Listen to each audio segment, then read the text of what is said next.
What's the good word, Josh? Your boy DKB here. So you have to love the lead up to draft season, right? Everybody's dropping mock draft left and right, day after day. You have all of the NFL insiders and analysts that are throwing out crazy ideas, from trade ups from 32 to 1, scenarios where guys are trading down, big blockbuster trades, including players, or just a haul of ridiculous draft picks. And we have one here for the Jets today and the Seahawks as well, right? This is a interesting situation because everybody wants to figure out the move that would finally get Joe Douglas to trade down. And this is one of those situations where you could definitely see this happening. And even more so in a situation where you're looking to capitalize ideally on this 2-year window with Aaron Rodgers. And if we had even just our normal second round pick back, you could see some magic happening with this particular draft class. But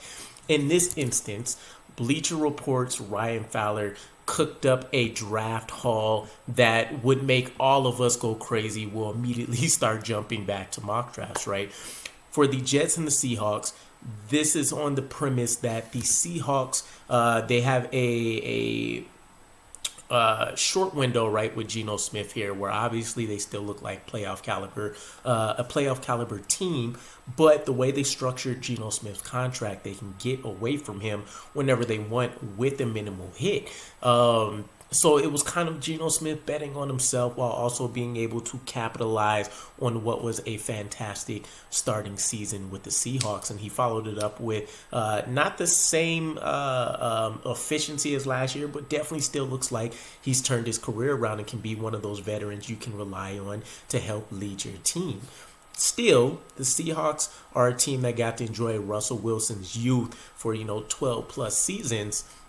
Why not try to make that same magic happen once again? And this is a draft class that, outside of the top 3 guys in Daniels, Drake May, and Caleb Williams, they still have a lot of other interesting characters in here. You have McCarthy, you have Penix, you have Bo Nix out there. So there's still quite a few opportunities, and nobody knows where these guys will really land.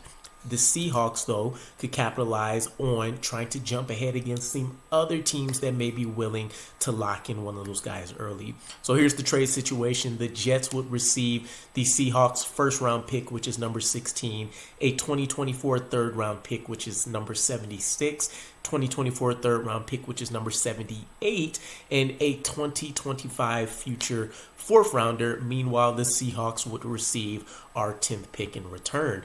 And, during the mock draft that I dropped for the 3-round mock draft, right, we came across a scenario where the Cowboys would have been the only team we could have traded back with, right? I think they were picking 24th or 25th. We looked at the trade value chart. We were going to get a ridiculous haul from them, right? Essentially, we could have got almost every one of their draft picks. I think when we looked at it and broke it down, it would have been like a first, second, third, a fourth, and then I still could have got like a future third rounder from them. Makes sense considering you're going up 15 slots. In this case, we're just dropping back 6, and we're getting a great deal here, right? So let's break it down. From the Seahawks side of things, in this perspective, again, they're looking to get back to youth, right?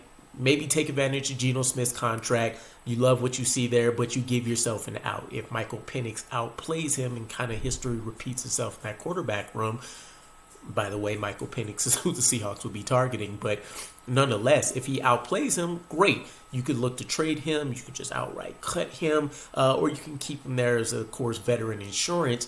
If he doesn't outplay him, you have Michael Penix, who's a guy with a lot of tools, one of the best deep passing attacking quarterbacks in this particular class. Strong arm. You've seen him thrive with talent. He'd be able to work wonders there with DK Metcalf, Tyler Lockett. Obviously, they still have one of the young guns that they picked up in Jackson Smith and Jigba. So there's a lot to love about that room, right? An offensive line that's still developing with, Charles Cross over there and a couple other nice selections they've been able to look like they've hit on early. Make it happen. Make it happen, right?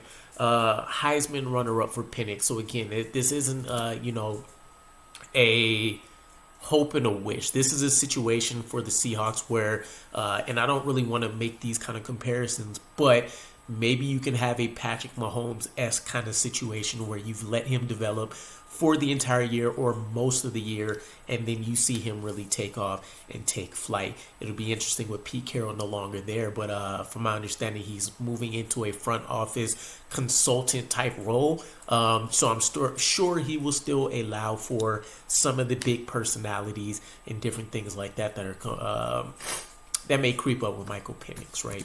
From the Jets' perspective, this is great, right? Now, the number 10 overall pick, as mentioned, is worth 1,300 points. The Seattle Seahawks draft haul that they gave us is worth 1,470 points. We see overpayment all the time when teams want to trade up. So that's not the huge concern here, and it's not a ridiculous overpayment. The kicker for the Jets, though, is that not only will we have 3 third-round picks in this particular scenario, you can talk about packaging up 2 of those third-round picks to move back up into the second round, and you still have the opportunity to have a selection in the top 100 picks each in the first 3 rounds of this draft, which will be music to our ears, right? This is what we want, and even if we wanted to just sit on those 3 third-round choices and capitalize on the depth, especially at the offensive and wide receiver positions for this class, keep in mind, defensive tackle is a very, very underrated need for this Jets team. You want to be able to go out there